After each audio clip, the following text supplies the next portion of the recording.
आज मैं आपको एक कहानी सुनाने जा रही हूँ जिसका शीर्षक है गौतम बुद्ध और उंगलीमान की कथा। तो चलिए शुरू करते हैं।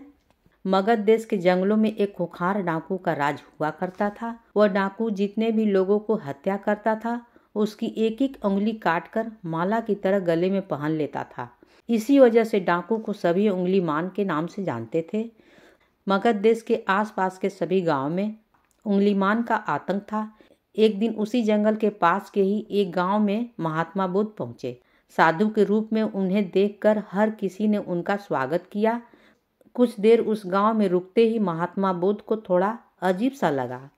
तभी उन्होंने लोगों से पूछा, आप सभी लोग इतने डरे और सहमे सहमे क्यों लग रहे हैं? सबने एक एक करके उंगलीमान डाकू द्वारा की जा रही हत्याओं और उंगली काटने के बारे में बताया। सभी दुखी होकर बोले कि जो भी उस जंगल की तरफ जाता है उसे पकड़कर वो डाकू मार देता है। अब तक वो 99 लोगों को मार चुका है और उनकी उंगली काटकर उन्हें गले में माला की तरह पहनकर घूमता है। उंगलीमान के आतंक की वजह से हर कोई उस जंगल के पास से गुजरने से डरता है। इन सभी बातों को सुनने के बाद भगवान बुद्ध ने उसी जंगल के पास जाने का फैसला ले लिया। जैसे ही भगवान बुद्ध जंगल की ओर जाने लगे तो लोगों ने कहा कि वहां जाना उन्हें खतरनाक हो सकता है। वो डाकू किसी को भी नहीं छोड़ता है। आप बिना जंगल गए ही हमें किसी तरह से उस डाकू से छुटकारा दिला दीजिए।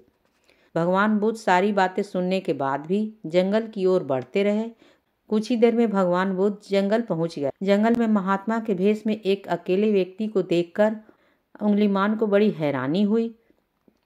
उसने सोचा कि इस जंगल में लोग आने से पहले कई बार सोचते हैं, आ भी जाते हैं तो अकेले नहीं आते और डरे हुए होते हैं। ये महात्मा तो बिना किसी डर के अकेले ही जंगल में घूम रहा है। उंगलीमान के मन में हुआ कि अभी इसे खत्म करके उसकी उंगली काट लेता हूँ। तभी उंगलीमान ने कहा, अरे आगे की ओर बढ़ते हुए कहाँ जा रहा है? ठहर भी जा। अब भगवान बुद्ध ने उसकी बातों को अनसुना कर दिया। फिर गुस्से में डाकू बोला, मैंने कहा रुक जाओ। तब भगवान ने उसे पलटकर देखा कि लंबा चौड़ा बड़ी बड़ी आंखें वाला आदमी, उसके गले में उंगली की माला थी। वो उन्हें घूर रहा था। उसकी तरफ देखने के बाद बुद्ध दोबारा चलने लगे। गुस्से में तिलमिलाता हुआ उंगलीमान डाकू उनके पीछे अपनी तलवार लेकर दौड़ने लगा। डाकू जितना भी दौड़ता लेकिन उन्हें पकड़ नहीं पाता। दौड़ दौड़कर वह थक गया। उसने दोबारा कहा, रुक जाओ वरना मैं तुम्हें मार दूंगा और तुम्हारी उंगली काटकर 100 लोगों की मरने की अपनी प्रतिज्ञा पूरी कर लूंगा।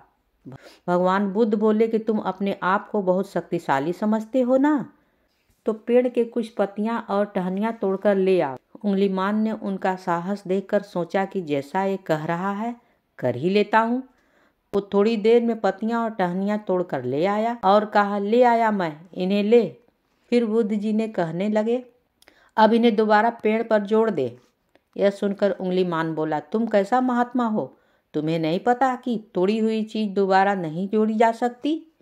भगवान बुद्ध ने कहा कि हाँ, मैं यही तो तुम्हें समझाना चाहता हूँ कि जब तुम्हारे पास किसी चीज को जोड़ने की ताकत नहीं है तो वो तुम्हें किसी वस्तु की तुम्हें तोड़ने की अधिकार नहीं है। किसी को जीवन देने की क्षमता नहीं है तो मारने का हक भी नहीं है। यह सुनकर उंगलीमान के हाथों से हथियार छूट गया। भगवान आगे बोले, तू मुझे रुक जा कहा जा रहा था? मैं तो कब से स्थिर हूँ। वो तो तू ही जो स्थिर नहीं है। उंगलीमान बोला, मैं तो एक जगह पर खड़ा हूँ तो कैसे अस्थिर हुआ?